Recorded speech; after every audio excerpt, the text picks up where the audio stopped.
Elvis Aaron Presley is truly a great American icon. Known as the king of rock and roll, Elvis is one of the most beloved musical entertainers of all time. While everyone knows about his addiction for his grandmother's peanut butter, banana and bacon sandwich, and of course his iconic dance moves, there is a whole lot of his darker side too that was kept under the carpet for a long time. When Elvis stepped out on the public stage in the mid-1950s with his first hit song, Heartbreak Hotel, he became the subject of unprecedented lust and sexual desire by young women. Elvis loved being loved and took advantage of the readiness of sexual offerings by his female fans right till he died in 1977 at the age of 42. According to Alana Nash's book, Baby, Let's Play House, Elvis and His Women, Presley was shockingly insecure about his sexuality, manhood, and self-worth. So he often found himself intimidated by older women.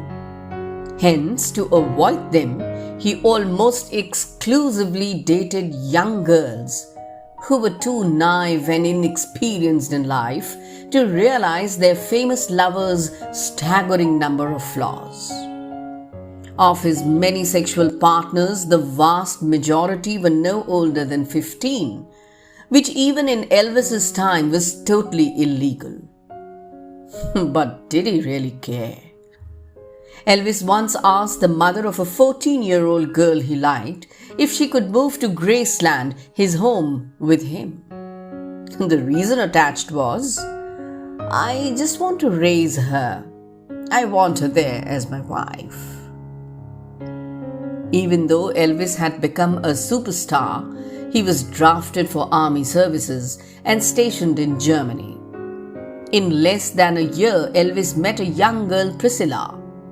Elvis was 24 and Priscilla was just 14. Though it seems hard to believe, it is reported that Elvis and Priscilla never had physical relationship until they got married in 1967. But there is evidence that he did play sexual games with her, like the teacher seduces the student.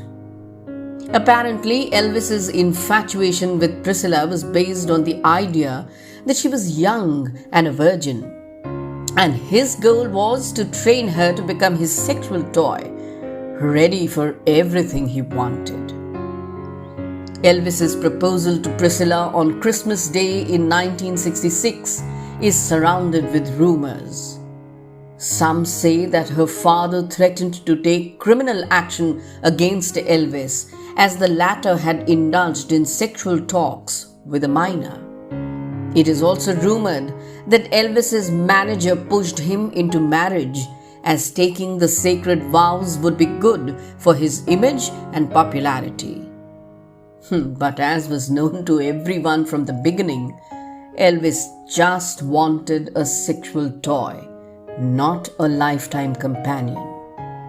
So he used to give his young wife amphetamines and such other drugs to keep her awake during his sexual marathons. Priscilla gave birth to their daughter Lisa Marie 9 months after the two got married.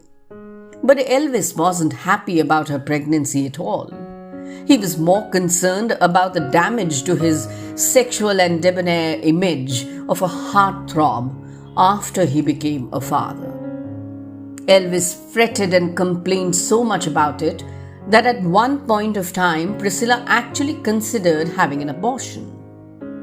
And of course, he was never loyal to her, as he always had affairs on the side with scores of women, like Nancy Sinatra and Anne Margaret, who co-starred with him in Viva Las Vegas. But when she finally got to know about his ways, she decided to divorce Elvis. After Elvis's death, Priscilla revealed the revolting darker side of her ex-husband.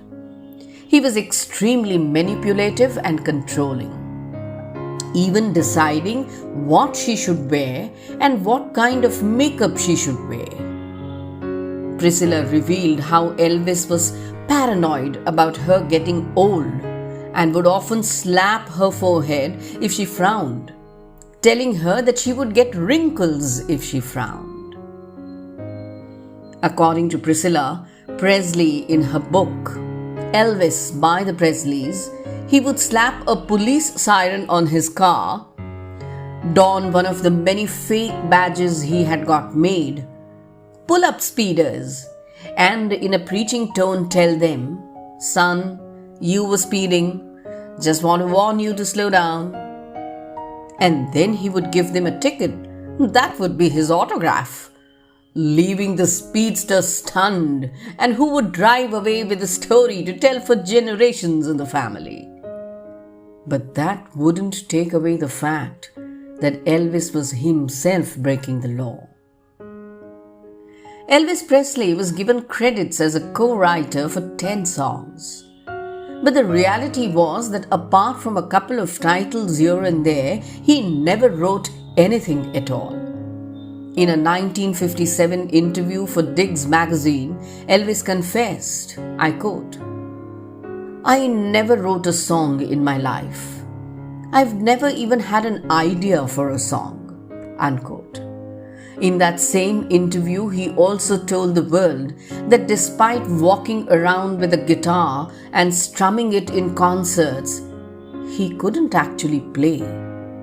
To him, it was simply a brace, not to mention a good-looking prop that made him look more competent and musical than he really was. Elvis Presley was also a humongous gun nut and collected enough of them to fund his own militia. Priscilla once said how Elvis, in a fury sometimes, would fire his .357 Magnum at the TV, breaking it into fragments.